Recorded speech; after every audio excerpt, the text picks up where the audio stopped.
Assalamualaikum warahmatullahi wabarakatuh. Halo semuanya, perkenalkan nama saya Rafan Farisa Zalfa dengan NPM 254111155 dari program studi S1 Manajemen. Hari ini saya bakal sedikit berbagi tentang salah satu kewajiban penting dalam Islam, yaitu zakat. Lebih tepatnya perbedaan antara zakat fitrah dan juga zakat mal. Mungkin kita sering dengar dua istilah ini, tapi kadang belum terlalu paham bedanya secara makna maupun tujuannya. Nah, untuk di presentasi ini, saya bakal coba jelasin dengan cara yang ringan dan mudah dipahamin.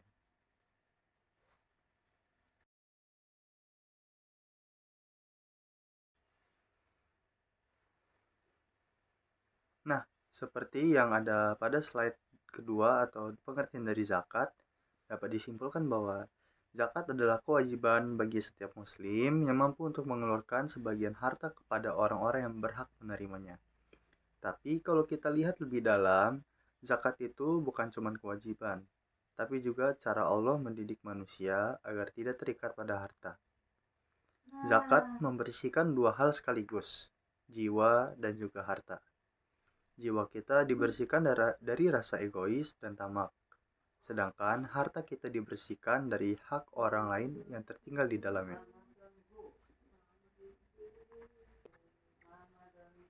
Dengan zakat, kita belajar bahwa kekayaan sejati bukan di apa yang kita simpan, tapi di apa yang kita berikan dengan ikhlas. Selanjutnya ke pengertian zakat fitrah. Zakat fitrah adalah zakat yang wajib dikeluarkan oleh setiap muslim menjelang hari raya Idul Fitri. Bentuknya biasanya makanan pokok seperti beras, gandum, atau kurma sebanyak 2,5 kg per orang. Zakat fitrah itu bukan tentang seberapa banyak yang kita kasih, tapi tentang niat yang menyucikan diri setelah Ramadan.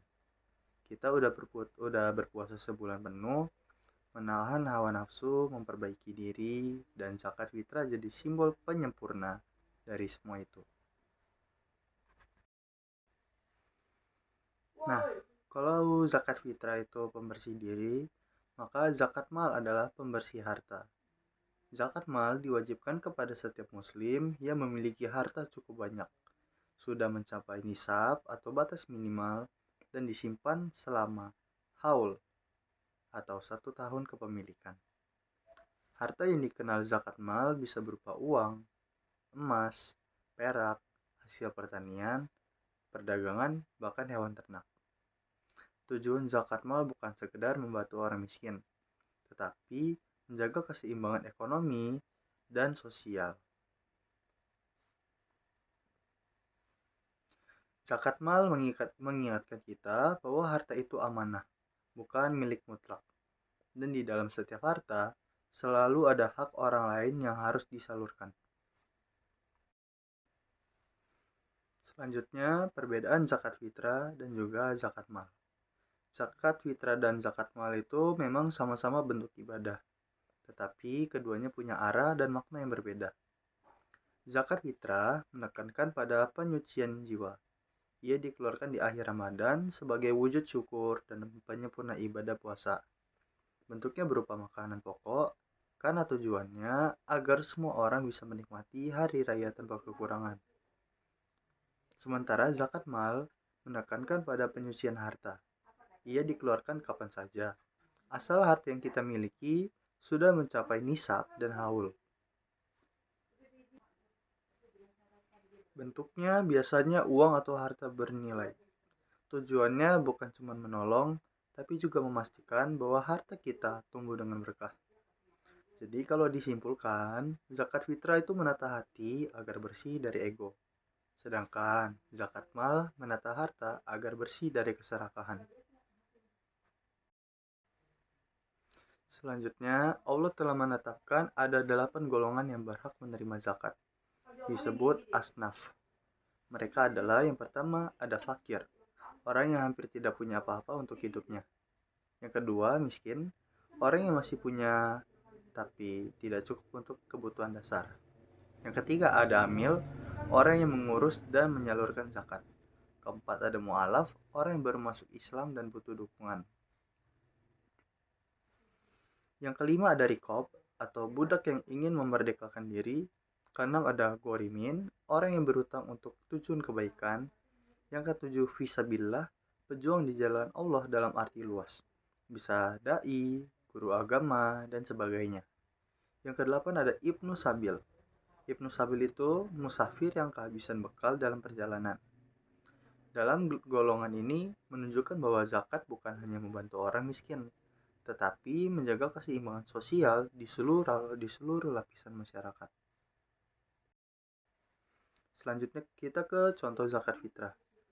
Nah, untuk di contoh zakat fitrah, setiap muslim wajib membayar zakat fitrah sebesar 2,5 kg makanan pokok per orang. Misalnya, dalam satu keluarga ada 5 anggota.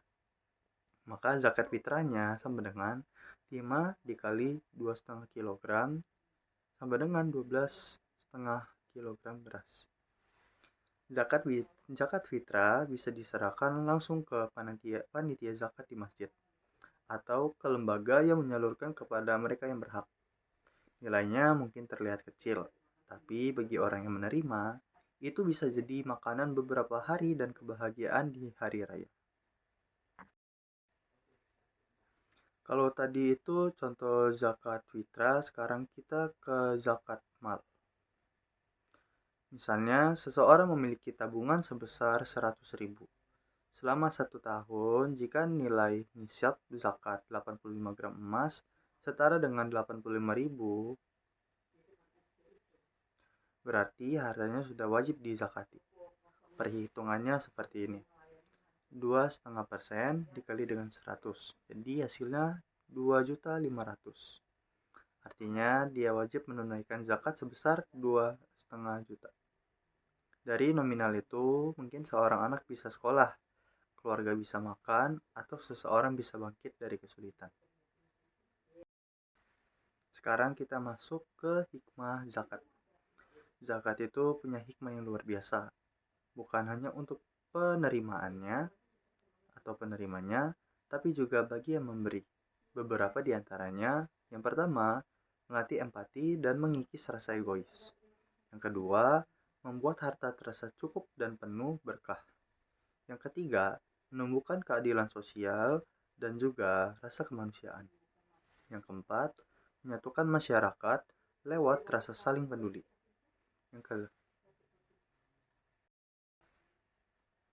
Zakat itu bukan sekadar kewajiban agama, tetapi pelajaran hidup bahwa setiap kebaikan kecil yang kita keluarkan bisa jadi penopang bagi orang di luar sana. Zakat adalah jembatan antara mereka yang berlebih dan yang kekurangan. Ia menjaga agar harta tidak hanya berputar di kalangan orang kaya, tapi juga mengalir membawa manfaat bagi semuanya. Karena barang siapa yang menunaikan zakat, maka ia telah menyucikan dirinya dan hartanya. Zakat itu bukan beban, tetapi kesempatan untuk memperbaiki diri dan memperluas keberkahan. Karena pada akhirnya, rezeki yang benar-benar milik kita bukan yang disimpan, tapi yang kita ikhlaskan untuk orang lain. Sekian, itu saja yang dapat saya presentasikan. Kurang lebihnya mohon maaf. Wassalamualaikum warahmatullahi wabarakatuh.